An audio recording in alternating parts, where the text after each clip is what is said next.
السلام عليكم ورحمة الله تعالى وبركاته. خبر عاجل بالنسبة للمقابلة اللي غادي تجمع ما بين المنتخب المغربي ومنتخب البيرو يوم الثلاثاء.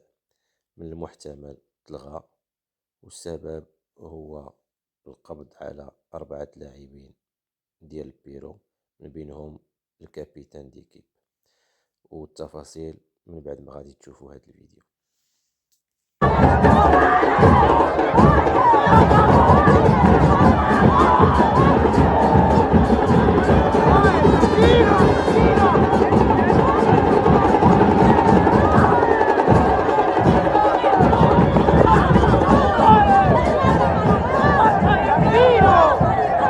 ¡Tranquilos, son jugadores!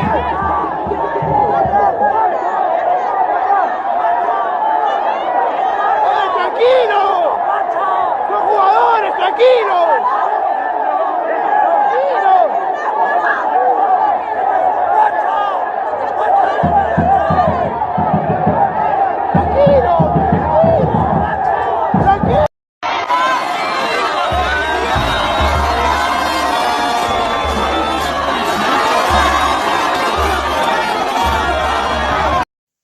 خوتي، كيف ما شفتوا في الفيديو، بعد ما كان الافراد ديال المنتخب ديال البيرو يعني متجهين للوطيل، كانوا المشجعين ديال البيرو اللي كيتواجدوا هنا في اسبانيا بشكل كبير كانوا واقفين بالرايات ديالهم وباش يستقبلوا المنتخب ديالهم. ويعني كانوا الجمهور كبير كينتظرهم. في هذه اللحظة يعني احد افراد الشرطة قام بدفع احد اللاعبين اللي كان باغي يسلم على الجمهور. ومن هنا بدا المشكل. يعني فاش دفع داك الشرطي، دفع داك اللاعب، تدخل عميد المنتخب ديال البيرو. يعني ما رضاوش باش يدفع لهم صاحبهم. تدخل وبدات مشادات بيناتهم، البوليس كيدفعوا واللاعبين كيدفعوا، شي كيدفع شي، يعني اللاعبين ما رضاوش حتى هما. وهنا كتبين الحنكه ديال افراد الشرطه. يعني داك الشرطي ما كانش عنده حنكه وما كانش مهني، يعني تدخل واحد الشكل اللي ماشي لائق.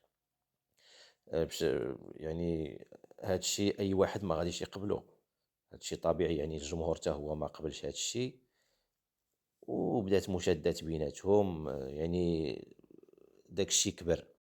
وكيف ما كنعرفوا البوليس ديال يعني الامن ديال اسبانيا، خصوصا بوليسيا ناسيونال، مهم شويه م- ما عزيزش عليهم الاجنبيين، كيكونوا متحيزين شويه. هنا قاموا بالاعتقال ديال 4 اللاعبين اللي كانوا في مشادات معاهم. المهم ماشي اعتقلوهم يا داروا لهم المينوط وداك الشيء، ولكن داوهم للكوميسارية وقدموا في حقهم شكايات. يعني احد الشرطيين قدم شكاية ضد الكابيتان ديكيب، وبداو كيحققوا معاهم. تدخلت القنصلية ديال البيرو وكذلك الإدارة ديال المنتخب ديال البيرو. كنظن غدا ان شاء الله كما صرحت الصحافة غادي يقدموهم للمحكمة. هادشي الا ما كانش شي تدخل ديال القنصلية، يعني يهضروا معاهم باش يعني يلغيو داك المحكمة باش يقدروا يلعبوا المباراة ديال المنتخب، المباراة اللي غتجمع بيناتهم وبين المنتخب المغربي. ولهذا خوتي كنتمنى من الجمهور اللي غادي يحضر المقابلة باش يكون عند حسن الظن كما عودنا. انتم كتشوفوا المشاكل اللي وقعت للمنتخب المغربي في الاوتيل، وزيد عليها هذا المشكل هذا ديال اللاعبين ديال البيرو. كنتمنى تكون المباراة زوينة الى تلعبت ان شاء الله، والفوز ان شاء الله للمنتخب المغربي. والى عجبكم الفيديو ما تنسوناش بلايك والاشتراك، وشكرا.